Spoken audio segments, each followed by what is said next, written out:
Terakhir dari PLN silakan. Ini ada dua yang pointes atau yang uraian Ibu yang mau disampaikan? Izin majelis yang uraian. Uraian. Iya. Silakan. Baik, izin saya mulai. Assalamualaikum warahmatullahi wabarakatuh. Waalaikumsalam. Yang kami hormati, Yang Mulia Majelis Hakim dan para hadirin. Jadi izin saya sampaikan Yang Mulia Majelis Hakim, jadi bahwa di sini PLN hadir sesuai panggilan Mahkamah Konstitusi ya, Yang Mulia, untuk memberikan keterangan terkait pelaksanaan token prabayar di sisi PLN dan tidak berhubungan langsung dengan permohonan ini. Demikian Yang Mulia.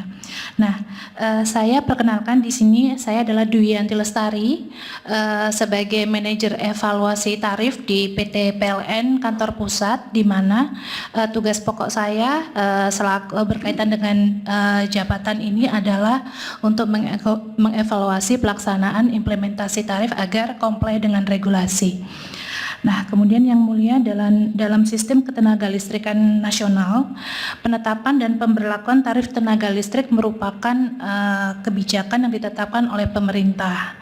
Nah, kemudian ketentuan terkait tarif tenaga listrik yang disediakan oleh PT PLN Persero diatur melalui Peraturan Menteri SDM Nomor 7 Tahun 2024. Di situ lengkap diatur terkait dengan struktur tarifnya, kemudian dikenakan untuk golongan pelanggan apa saja, yaitu rumah tangga, bisnis, sosial, industri, seperti itu Yang Mulia.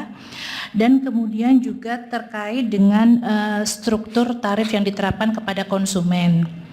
Nah, jadi dalam kerangka hukum tersebut, PT PLN Persero berkedudukan sebagai operator yang menjalankan mandat negara dalam penyediaan tenaga listrik bagi kepentingan umum. Dengan demikian, PLN wajib melaksanakan tarif sesuai dengan struktur, formula, dan ketentuan yang telah ditetapkan melalui Permen ESDM yang dimaksud. Nah, hal ini menunjukkan bahwa kebijakan tarif listrik fully regulatory ya, Yang Mulia, dan bukan kebijakan korporasi. Nah, kemudian juga pemerintah juga menetapkan tarif tenaga listrik itu berdasarkan dua Yang Mulia, yaitu adalah tarif tenaga listrik reguler dan tarif tenaga listrik prabayar. Di mana tarif tenaga listrik reguler itu yang biasa kita kenal sebagai KWH meter lama ya, Yang Mulia ya, atau pasca bayar, di mana pelanggan itu memakai dulu pemakaian KWH-nya, pemakaian listriknya, baru membayar di periode waktu yang telah ditentukan, biasanya di tanggal 1 sampai dengan tanggal 20, seperti itu. Nah, kemudian untuk tarif tenaga listrik prabayar yang awam dikenal sebagai listrik token, itu merupakan tarif tenaga listrik yang dibayarkan sebelum pemakaian tenaga listrik oleh konsumen. Jadi pelanggan membeli dulu sesuai kebutuhannya, misalkan 100.000 yang kemudian dikonversi menjadi KWH, begitu Yang Mulia ya, baru dipakai untuk kebutuhan dalam rumahnya atau bisnisnya, seperti itu. Nah, kemudian skema listrik prabayar itu di mana pelanggan melakukan pembayaran terlebih dahulu sebelum menggunakan energi listrik. Di sini pelanggan akan menerima dalam bentuk token sesuai dengan nilai nominal yang dibayarkan. Setelah transaksi berhasil, sistem akan mengkonversi nilai pembayaran tersebut menjadi kuantitas KWH yang dapat langsung digunakan oleh pelanggan. Nah, karakteristik yang penting dalam skema prabayar ini, di dalam Permen SDM tersebut, pelanggan prabayar tidak dikenakan biaya beban atau fixed cost atau fixed charge maupun rekening minimum. Kemudian pelanggan dapat mengatur pemakaian konsumsi listriknya karena penggunaan energi akan berhenti secara otomatis apabila KWH yang telah dibeli habis. Nah, kemudian tidak terdapat resiko tunggakan pembayaran tagihan listrik karena pembayaran pembelian listrik dibayar di muka atau sebelum pemakaian. Nah, sebaliknya pada skema prabayar, pelanggan menggunakan listrik terlebih dahulu baru melakukan pembayaran. Kemudian skema ini juga dikenakan rekening minimum sesuai golongan tarifnya yang besarannya juga diatur dalam Permen SDM, dan kemudian komponen ini mencerminkan adanya kewajiban pembayaran minimum terlepas dari tinggi atau rendahnya konsumsi energi listrik pelanggan dalam satu periode. Nah, kemudian implikasi pengaturan tarif ini terhadap pelanggan terkait dengan perbedaan skema prabayar dan prabayar itu menunjukkan bahwa adanya pilihan mekanisme layanan yang dapat dipilih oleh pelanggan yang mulia tanpa merubah struktur tarif dasar yang telah ditetapkan oleh pemerintah. Nah, kemudian dengan demikian kami bisa menyampaikan, PLN bisa menyampaikan bahwa keseluruhan mekanisme pengenaan tarif tenaga listrik di Indonesia, baik pada skema prabayar maupun pasca bayar, merupakan pelaksanaan langsung dari ketentuan yang diatur dalam Permen SDM nomor 7 tahun 2024 yang kemudian dijalankan oleh PLN sebagai pelaksana kebijakan.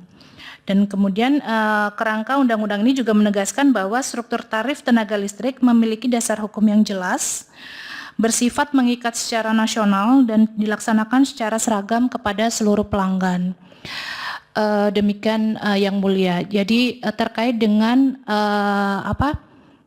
di dalam listrik prabayar itu apakah bisa hangus atau kadaluarsa, di sini kami sampaikan selama konsumen prabayar itu membeli terus memberi terus token ya, dia akan tetap menjadi pelanggan PLN, seperti itu yang mulia. Iya, sudah cukup Ibu mungkin. Terima kasih. Dari Majelis Hakim ada yang mau disampaikan untuk para pihak terkait? Bahwa memang kemudian yang kuota yang kemudian dinyatakan istilahnya hangus tadi memang tidak memungkinkan katanya untuk disimpan, dialihkan atau dikumpulkan. Tetapi saya mendengarkan tadi dari Yang Mulia Pak Arsul mengatakan ada ini produk yang modelnya akumulasi begitu loh. Nah, ini gimana kemudian kok bisa muncul seperti ini? Apakah ini memang sesuatu yang kelihatannya kontradiktif atau kemudian memang sebuah desain baru yang kelihatannya mungkin tadi tahunnya masih baru itu? Apa karena mungkin ada isu perkara ini kemudian muncul produk itu, atau memang produk itu memang didesain untuk akumulasi seperti itu? Itu mohon dapat dijelaskan soal itu ya. Kemudian yang berikutnya, tadi Yang Mulia Prosadi menunjukkan kartu itu kan kartu perdana.